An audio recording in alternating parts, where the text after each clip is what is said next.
반갑습니다. 청춘부동산입니다. 최근 고급 아파트의 대명사로 불리죠. 밥 주는 아파트, 조식 서비스가 있는데 수많은 아파트들이 고급 아파트의 이미지를 내세우면서 홍보했었지만은 이용하는 사람들이 점점 줄어들면서 조식 서비스가 사라지는 아파트들도 있어요. 당연한 거예요. 최근 경제 상황을 고려하면은 그럴 수밖에 없어요. 작년 자료인데 최근 10년간 개인 사업자 현황을 보니까 소매업과 음식업의 폐업률이 20%가 넘었다고 합니다.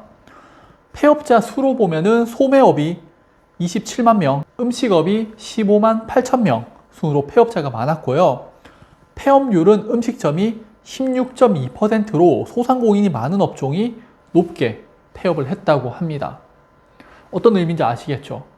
결국 외부에서 판매하는 식당들도 문을 닫는다는 이야기고, 아파트에서 이런 조식 서비스 얼마 정도 하나요? 어른 한 10,000원? 아이들 한 8,000원 정도?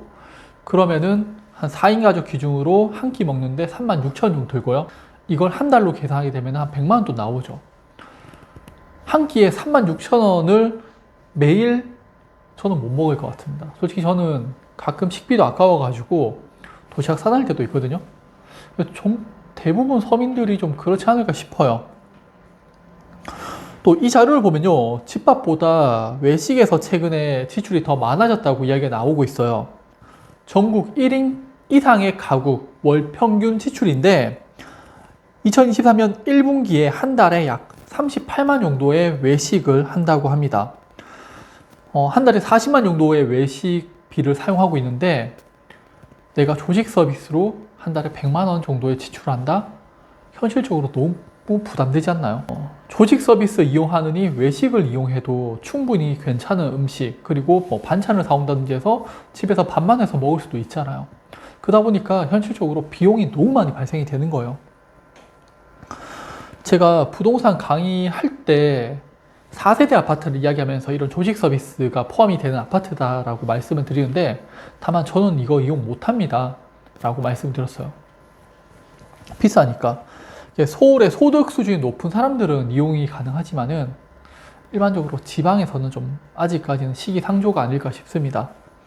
연도별 기준 중위 소득인데 지금 이게 쭉 4인 가족 기준 나오게 되면은 2025년에 한 약 600만 정도 소득을 올려요. 근데 조식 서비스가 한 달에 100만 정도라고 했죠. 근데 이게 한 끼였어요. 곱하기 3끼 3을 하게 되면 한 달에 식비만 300만 원이 발생하는 거예요. 600만 원 평균 소득인데 이게 300만 원 정도의 식비를 낸다. 현실적으로 부담이 너무 세지는 거죠. 여기에 뭐 대출 이자, 생활비, 통신비, 유류비 등을 내고 나면 부족하죠. 결국에는 식비를 또 다시 줄일 수밖에 없는. 그러니까 최근에 경제 사정이 안 좋다 보니까 가장 쉽게 줄일 수가 있는 게 식비잖아요. 그래서 앞으로 다가올 4세대 아파트들은 이런 조식 서비스, 뭐 영화관도 넣을 거고 수영장, 카페테리아 등 많이 넣을 거예요. 근데 그걸 넣다 보면 관리비가 올라가게 되고 지출하지 않아도 되는 그런 비용들이 발생을 하다 보니까 아파트들은 고급 아파트를 선전하면서 많이 넣겠지만은 실제 이용하는 입주민들은 많이 줄어들 겁니다. 지속적인 운영이 어려울 것 같고요. 실제 우리 사전 점검 때 가보게 되면은 막 우리 아파트에 이게 있고 저게 있고 뭐 석가산에 물이 흐르고 뭐 불빛 조명이 어떻고 이게 어떻고 너무 예쁩니다 라고 막 선전은 하죠. 뭐 유튜버도 와고 너무 좋아요 라고 이야기 하잖아요. 근데 실제 입주하고 나면은 그거 다 꺼버리죠. 관리비 많이 나온다고.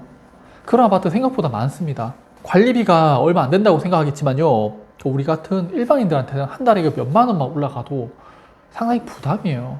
실제 직장인들 점심 먹는다고 바깥에 외부 나가서 사 먹잖아요. 10,000원 정도만 돼도 부담되는 수준이에요. 그거. 저는 밥 주는 아파트가 사라지는 것도 똑같은 상황이라고 보는 거거든요. 그리고 대표적인 아파트가 서초구 랑자이가 있어요. 근데 전용 면적 5구 타입 기준으로 아파트 한 채 25억 원이 넘습니다. 이분들 한 달 소득 얼마 될까요? 한 달에 뭐 몇천만 원씩 벌지 않을까요? 그 사람들은 비용을 좀 지출한다고 해도 결국에는 세금에서 감면 혜택을 받아요. 우리는 아니잖아요. 우리는 세금 해봤자 뭐 얼마 안 나오잖아요. 그리고 그 소득을 그리고 남는 건 전부 다 소득이니까 그걸로 어떻게 생활을 꾸려나가는 거고, 자산가들하고 우리 같은 일반 직장인들하고는 달라질 수밖에 없는 거예요. 그래서 아파트를 판매하는 입장에서는 뭐 고급 아파트 서비스 해서 뭐 이것도 놓고 영화관도 놓고 카페테리아 놓고 막 이렇게 우리 아파트 고급 아파트입니다 하고 하면서 판매하기 좋은 그런 아파트로 선전할 거고, 거기에 대한 환상을 많이들 가지겠죠. 그리고 그거를 사지만은 현실적으로 운영하기에는 소득이 좀 차이가 날 겁니다. 그런데 우리 이런 서비스에 대한 환상을 가질 수밖에 없는 게 저도 있었어요. 왜냐하면 저는 대기업을 나왔으니까 본사 점심시간 가면은 호텔 출신의 주방장들이 음식을 정말 고급스럽고 맛깔나게 만들어요. 그리고 사람들이 막 직장인들이 줄 서가지고 밥을 먹는단 말이에요. 근데 그거는 회사 차원에서 복지로 무료로 제공을 하고 있죠. 학교 급식 가보세요. 애들 맛있대요. 집밥보다 더 맛있대요. 그런데 그거는 무료죠. 그 돈을 그 정도 퀄리티를 먹으려면은 뭐 한 끼에 10,000원, 15,000원씩 내라고 하면은 못 먹어요. 좀 더 저렴한 뭐 김밥 천국 이런 데 가서 돈가스 썰 먹고 있겠죠. 그러니까 저 같으면 저는 그렇게 하겠다는 거예요. 가끔씩은 먹겠지만은 비용이 너무 부담이 된다는 겁니다.